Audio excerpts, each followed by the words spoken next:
Y vamos a darle paso a Mateo Carrera, quien es Research Assistant en Neural, con su tema Sudando al dolor crónico, la promesa del ejercicio en fibromialgia. Bienvenido, Mateo.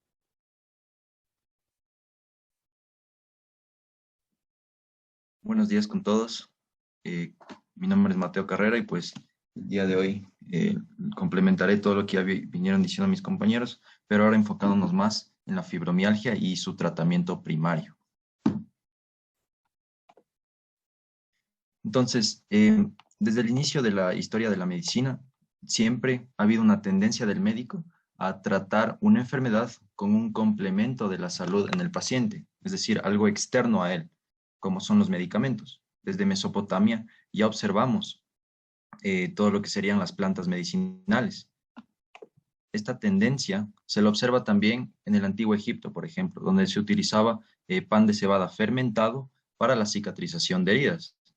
Y vemos algo bastante similar en lo que sería la antigua China, donde se lograron describir hasta 16.000 fórmulas de medicamentos diferentes. Entonces, como vemos, las similitudes que podemos trazar entre todas estas civilizaciones es que este ha sido el camino tradicional de la medicina. El médico siempre ha querido recetar algo al paciente, algo externo, y esa es la medicina ortodoxa. Ahora, ¿cuántas veces hemos visto estos anuncios que pregonan que el camino hacia una buena salud no solamente depende de lo que el médico nos receta, sino también acerca de lo que depende de nosotros, del paciente, de nuestros propios hábitos? En la foto de la izquierda podemos observar que se dice que el camino hacia una buena salud depende de nuestra dieta. En la de la derecha también observamos que dice que hacer ejercicio más bien tiene un beneficio para nuestra salud.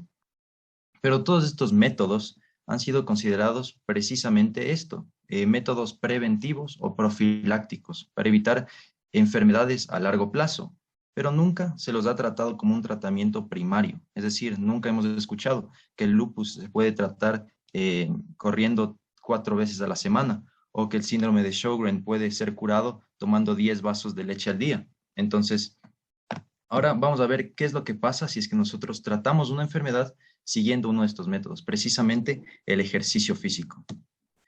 Entonces, ya pudimos haber inferido que la fibromialgia a lo largo de la historia ha tenido una gran discrepancia en cuanto a su tratamiento. Entonces, en 2005, el doctor Goldenberg con sus colegas se propusieron en realizar esta guía de manejo donde se proponían básicamente esclarecer todas las dudas que existía con respecto al tratamiento. Entonces se encontró lo siguiente, que la amitriptilina y la ciclobenzaprina eran los fármacos que tenían mayor eficacia de funcionar para la fibromialgia. Ambos son antidepresivos tricíclicos. Estos se vio que ayudaban en el dolor crónico, en la fatiga y también en la ansiedad o la sensación de aprehensión que sentían los pacientes. A su vez, estos daban una sensación de bienestar. Y bueno, algo curioso, estos son antidepresivos tricíclicos y es básicamente complementando con lo que mencionó mi compañero Miguel, que esto es básicamente como matar a dos pájaros de un tiro, porque estamos tratando primero la depresión, que está fuertemente asociada con la fibromialgia y también nos puede ayudar a controlar los síntomas. Pero esto se vio que pues no es tan bueno como parece, principalmente por sus efectos adversos.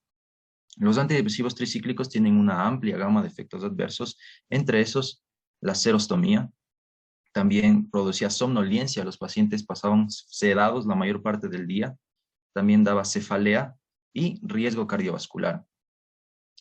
Hay que mencionar que la fibromialgia produce bastante sedentarismo, porque los pacientes tienen tanto dolor que muchas veces no tienen ganas de hacer las cosas, entonces son abúlicos.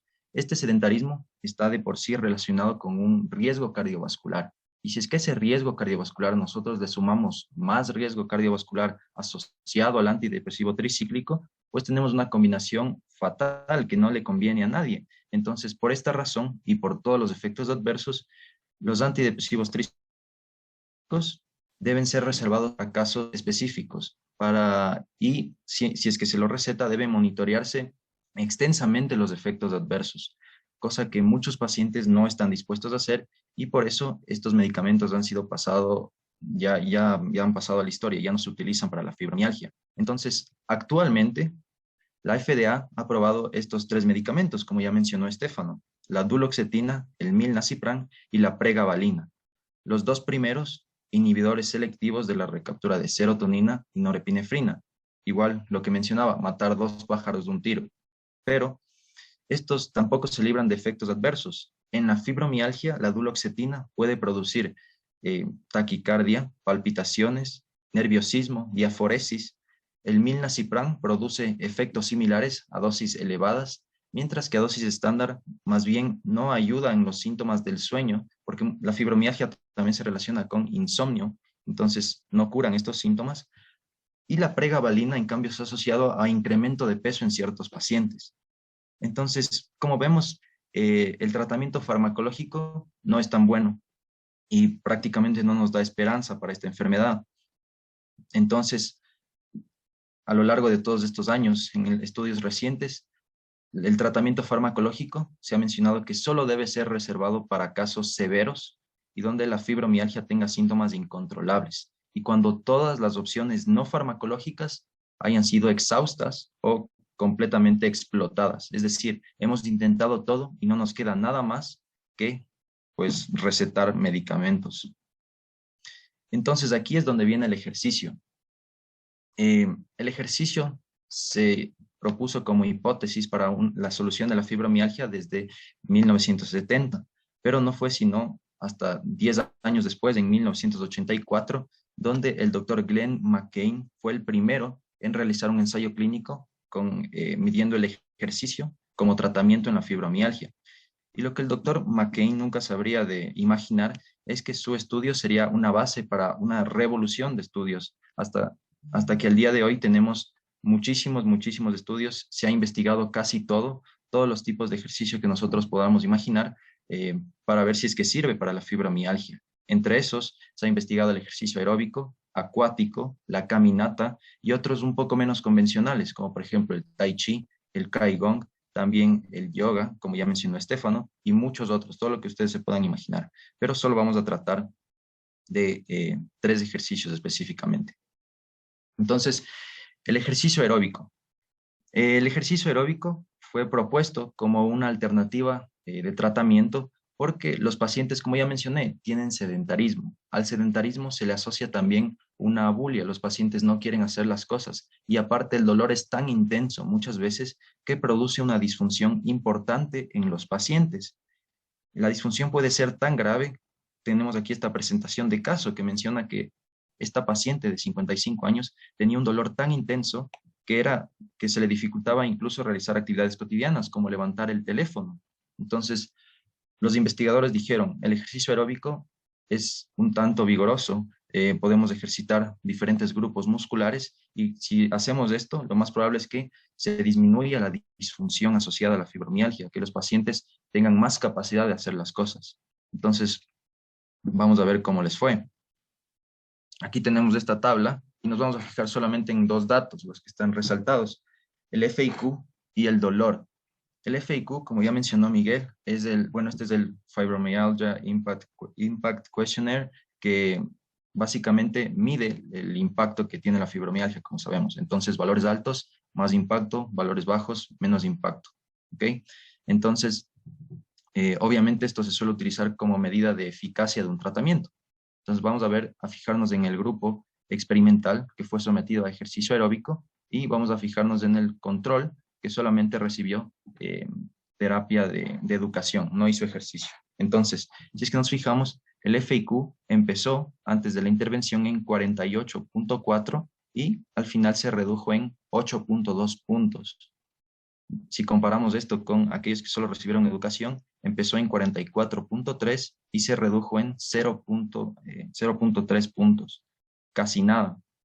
El dolor empezó en 6 y se redujo en 1.2.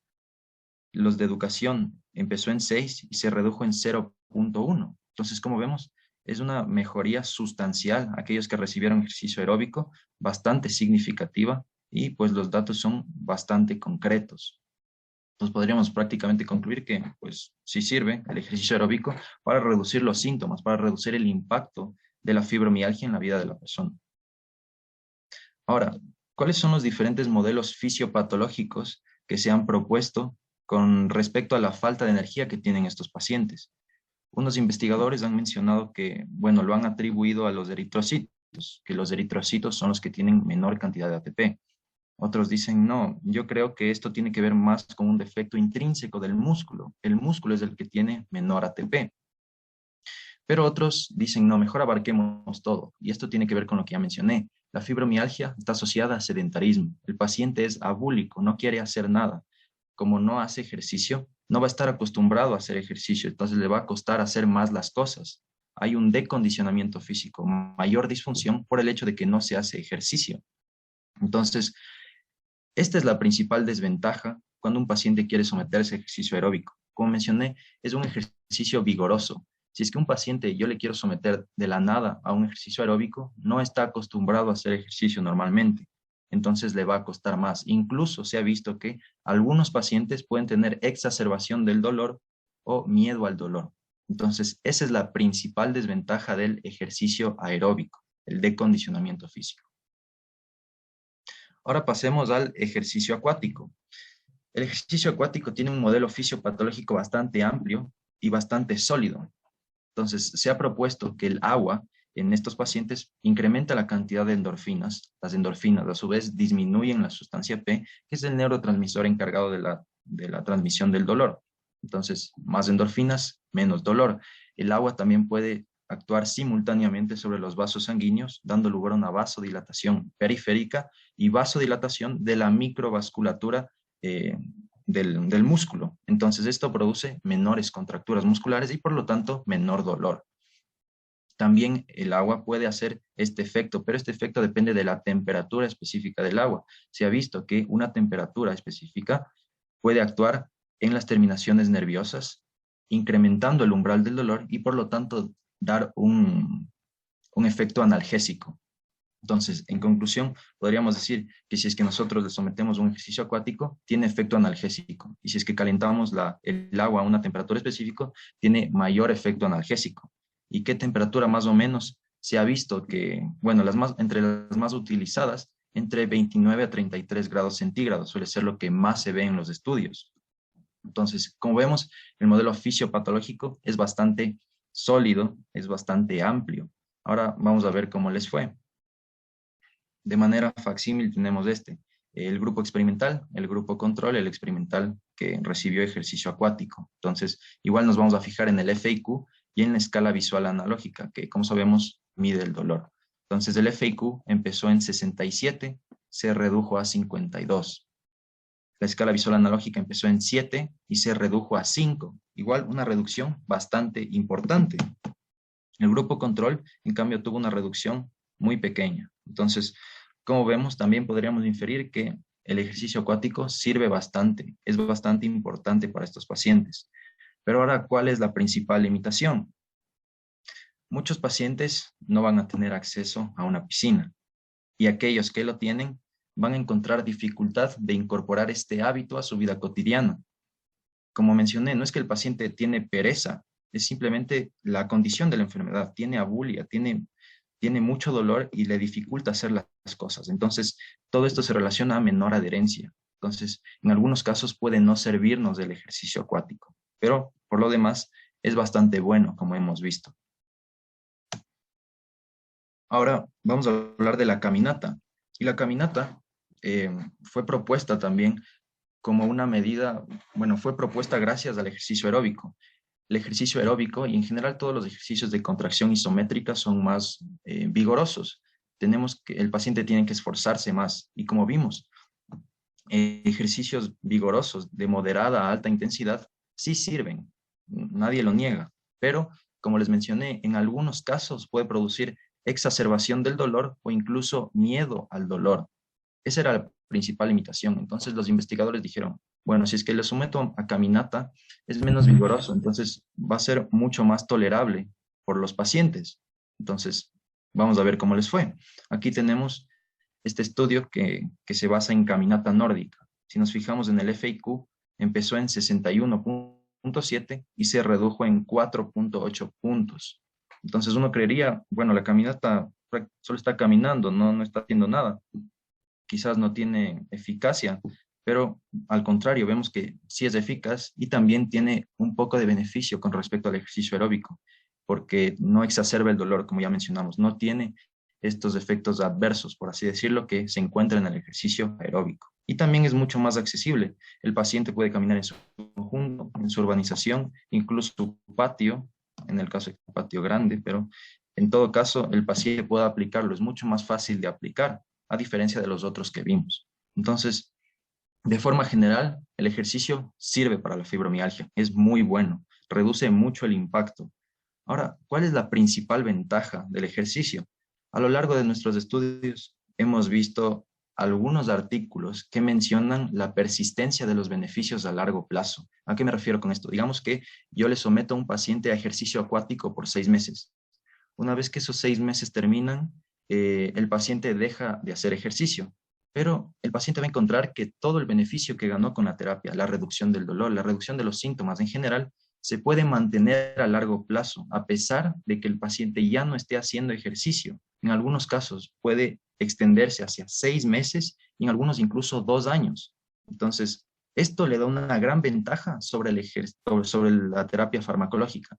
La terapia farmacológica somete al paciente a un tratamiento crónico que debe seguir todos los días. Si es que deja de tomar una pastilla, pues tendrá exacerbación de los síntomas. Pero el ejercicio nos da la posibilidad de que si el paciente se cansa, puede tomarse un descanso, por así decirlo, y no le va a afectar en nada, porque los síntomas, bueno, la reducción de síntomas y los beneficios se mantienen, persisten en el tiempo. Entonces, esa es la gran ventaja del ejercicio en general para la fibromialgia. Ahora, ya se mencionó que la fibromialgia es mejor tratarla como un abordaje multidisciplinario y más bien este es lo que se está intentando conseguir en el primer mundo. Entre todos los abordajes multidisciplinarios hemos visto el CIMEFI, que incluye un componente psicológico, terapia cognitivo-conductual, médico, que sería lo farmacológico, educación, medidas de cómo cooperar con el dolor, también de reducir el estrés, incluso también hay que irle direccionando cómo tiene que hacer los ejercicios, todo eso entra en la educación, y la fisioterapéutica, que es el ejercicio. Entonces, se ha visto que si es que nosotros combinamos terapia psicológica con fisioterapéutica, podemos tener mejores beneficios. ¿Por qué? Porque primero, lo psicológico lo podemos ayudar podemos utilizarlo para tratar la depresión y la ansiedad asociada con la enfermedad. Y a su vez, se ha visto que disminuye la abulia. Los pacientes tienen mayor ganas de hacer las cosas, entonces va a ser más fácil que adhieran a una terapia física. Entonces, se ha visto un beneficio importante si es que nosotros combinamos ambos métodos. Algunos pacientes van a encontrar beneficios si es que se combina esta terapia con tramadol o con AINES, por ejemplo. Y también otros pueden tener beneficios si es que reciben terapia educacional. Entonces, todo esto puede irse complementando. Pero ahora, ¿cuál es la principal limitación? El dinero. La fibromialgia también se relaciona con disfunción social, laboral y económica. Entonces, la gran mayoría de pacientes no van a poder costear una terapia de tal magnitud, mucho menos en el tercer mundo. Entonces, por esa razón, lo que se ha preferido y lo que nos queda prácticamente es hacer una terapia individualizada, es decir, enfocar la terapia a las preferencias y a la disponibilidad del paciente. Digamos que un paciente tiene acceso a una piscina y que está dispuesto a seguir asistir a todas las sesiones de ejercicio, pues podríamos recomendar ese ejercicio. Otros prefieren caminar, pues recetamos caminata al paciente. Y otros, en cambio, ganarían beneficios si es que digamos que un paciente necesita terapia cognitivo-conductual sumada a ejercicio, podemos hacerlo. Otros quizás se beneficiarían más si es que lo complementamos con AINES o tramadol.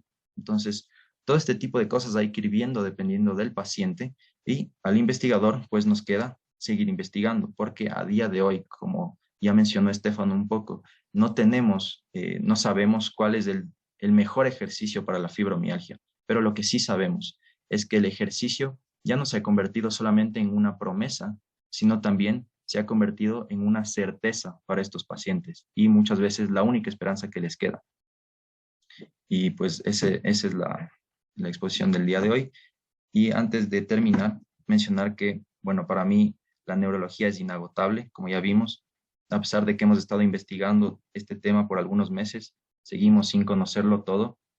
Y eso es lo que me ha enseñado Neural, pues a tener ese entusiasmo por la investigación desde que empecé a ser miembro de este grupo y también darme cuenta que la investigación no solamente le corresponde a los cracks, a los de mayor jerarquía, a los viejitos en el laboratorio, sino también nos corresponde a nosotros, los estudiantes, que podemos también eh, hacer mucho cambio desde un país como el nuestro. Muchas gracias. Muchísimas gracias por tu ponencia, Mateo. Ahora te vamos a pedir que nos ayudes respondiendo algunas preguntas del público. La primera pregunta es, ¿existe alguna relación entre la cantidad de masa muscular del paciente y la probabilidad de desarrollar fibromialgia? ¿O entre la cantidad de masa muscular del paciente y los síntomas de fibromialgia? Sí, justo hay bastantes estudios que mencionan lo que yo decía, lo del decondicionamiento físico y la capacidad funcional, así se lo conoce, la capacidad funcional que tiene el paciente. Entonces, un paciente con menor capacidad funcional va a tener mayores síntomas, mayor sedentarismo, mayores síntomas. Entonces, y también va a ser más difícil que ingresen en una terapia física, por lo que mencionaba, la exacerbación del dolor. Entonces, sí tiene una relación importante la cantidad de masa muscular que a su vez conlleva a la capacidad funcional que tiene el paciente. Está bastante vinculado con la gravedad. Ahora, con el desarrollo de fibromialgia, eh, no necesariamente, sino, como vimos, las etiologías pueden ser varias. Esto más bien sería un condicionante de la gravedad de los síntomas, más no un origen de la enfermedad. Listo, muchísimas gracias, Mateo. Vamos a la siguiente pregunta. ¿Qué temperatura en específico ayuda a aumentar el umbral del dolor? Bueno, como habíamos mencionado, tampoco es que tengamos una temperatura específica. Lo que yo les presenté era un intervalo de entre 29 a 33 grados centígrados que puede tener un buen efecto analgésico.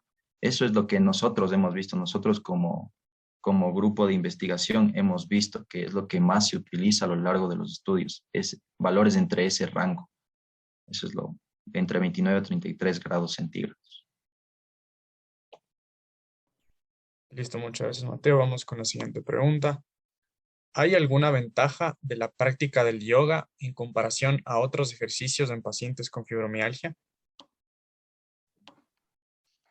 A ver, el yoga también tiene un componente psicológico, por así decirlo, porque también implica algo de meditación y técnicas de relajación. Y más bien eso es algo que se estudia bastante en esto.